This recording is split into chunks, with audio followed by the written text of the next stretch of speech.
na 1 hour and 30 minutes.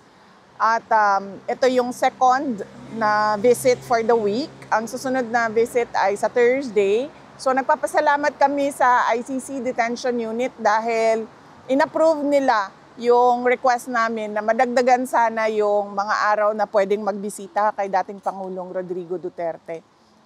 Ang pagkakaalala ko, ang allowed na ngayon is Tuesday, Wednesday, and Friday na mga bisita. So, papasalamat kami doon.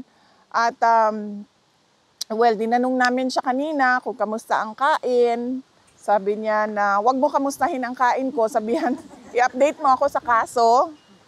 So, in-update ko siya, in-update namin siya sa kaso according to sa kung ano lang allowed, no?